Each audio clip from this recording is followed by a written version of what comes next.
Bonjour tout le monde, c'est Marie-Laure. Alors, merci pour vos commentaires, vos abonnements et vos likes. Merci beaucoup pour tout votre soutien à cette chaîne.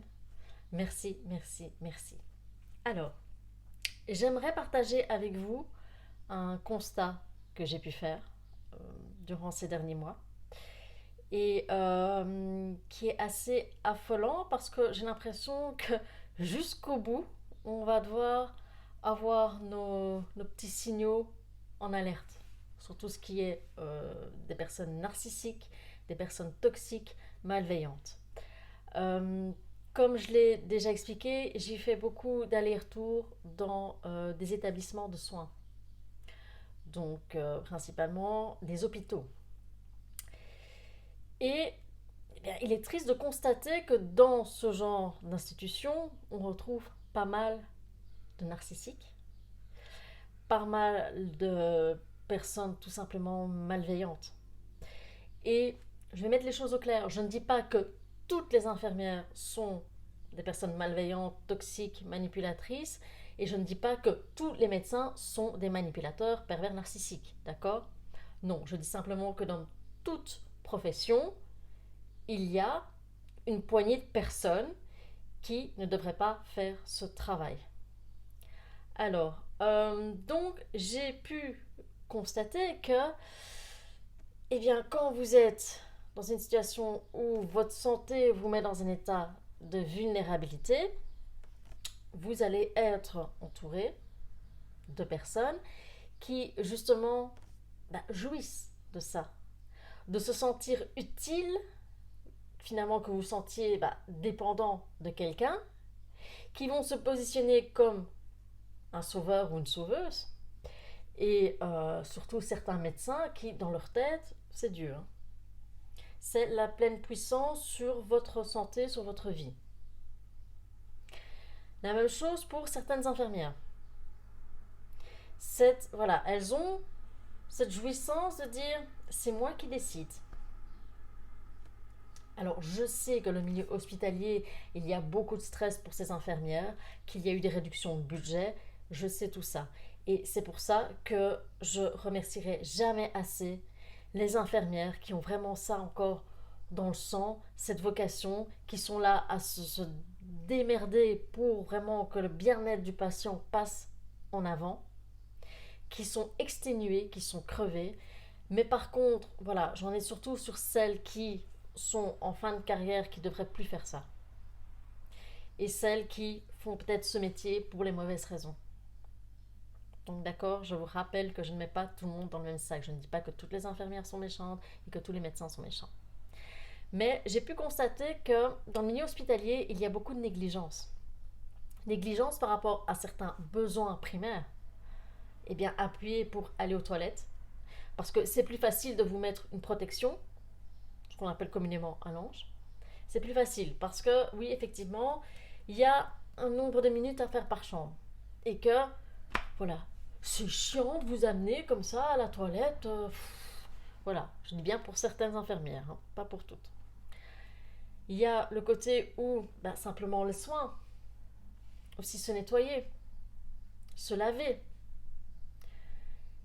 On peut parfois être confronté à certaines négligences de ce côté-là. Il y a le côté aussi violence verbale. Faire comme si vous n'existiez pas, vous n'étiez pas dans la pièce ou que vous ne comprenez plus rien. Il y a aussi la notion de, eh bien, je trouve, le côté agressif de certains soins. C'est oublier la base, c'est de parler au patient de ce qu'on va faire, de comment est-ce qu'on va faire, de créer ce contact et de ne pas agir comme un robot, tac tac tac, on rentre, on prend la personne, tac tac tac, on la retourne. Voilà.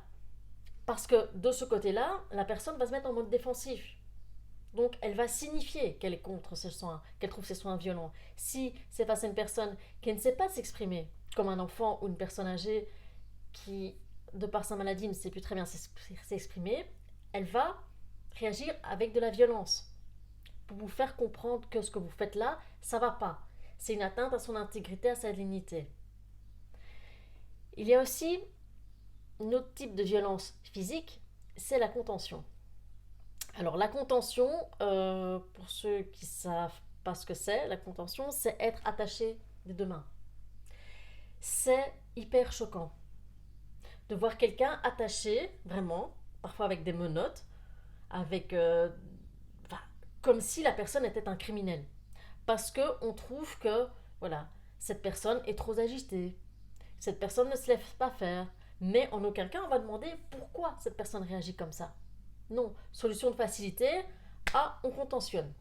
C'est une décision qui est donnée par un médecin, la contention. Elle est parfois pratiquée d'abord par les infirmières qui après demandent l'aval du médecin.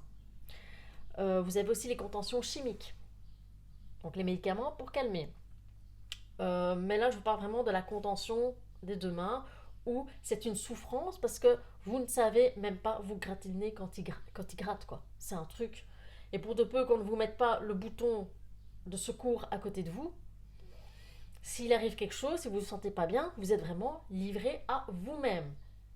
Et comme vous êtes déjà considéré comme une personne chiante ou chiante, vous êtes attaché, donc si vous criez, personne ne vient venir. C'est l'horreur, mais ça s'est passé, je l'ai vécu dans une institution de soins, un hôpital en Belgique. Alors, autre chose, donc il y a cette violence physique, il y a cette violence psychologique, et il y a le fait que aussi, je pense qu'il est important de savoir ses droits en tant que patient. La contention, votre famille ou vous, vous pouvez la refuser. En disant, voilà, conformément aux droits du patient, je refuse. Parce que, en tant que patient, vous avez des droits, dont vous avez le droit de refuser certains traitements. Vous avez le droit de demander un autre médecin. Vous avez le droit d'être traité avec égard, avec respect, avec dignité, peu importe votre âge, votre sexe, votre religion. C'est important de connaître que vous avez des droits. Que ce soit les infirmières ou les médecins, ils n'ont pas plein pouvoir. Ça, c'est dans leur tête. Qu'ils sont Dieu, qu'ils sont là, non, ça c'est dans leur tête. Vous avez des droits en tant que patient. Donc, je ne sais pas comment ça se passe en France, mais par exemple en Belgique, la première chose à faire, c'est contacter le service de médiation de l'hôpital. Expliquer qu'est-ce qui se passe. Par écrit. Gardez toujours une preuve par écrit. Ensuite, en fonction de ce qui se passe, vous pouvez porter plainte à l'ordre des médecins, vous pouvez porter plainte contre l'hôpital et encore d'autres institutions qui s'occupent du contrôle des hôpitaux.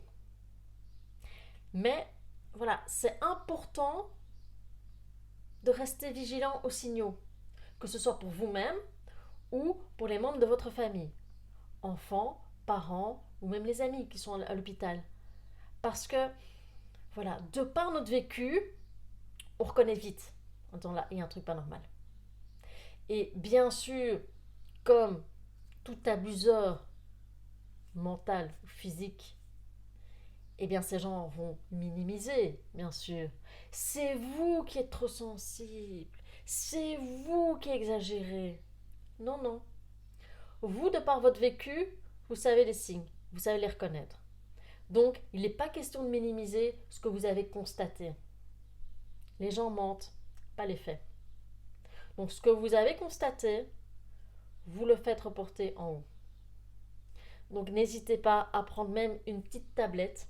Vous pouvez écrire dans la chambre d'hôpital, conformément aux droits du patient, je refuse que. Et vous faites une photo de ça. D'accord?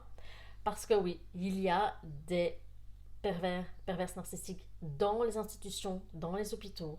Il y a des personnes qui sont diaboliques, qui sont méchantes. Il y a des gens qui aussi, eh bien, parfois même malgré elles, parce qu'elles sont tabous, sont du coup,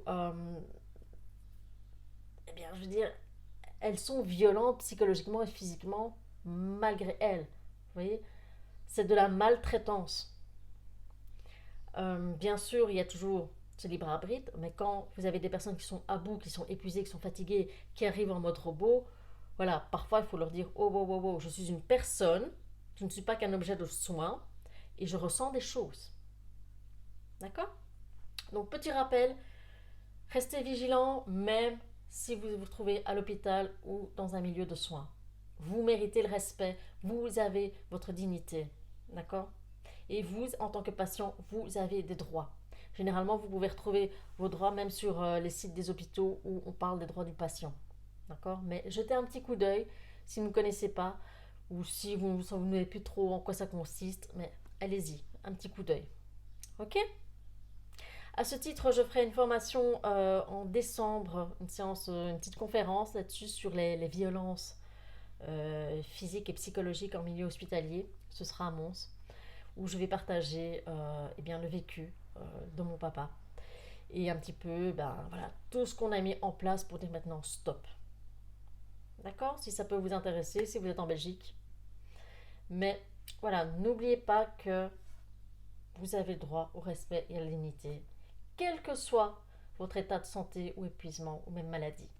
D'accord? À bientôt!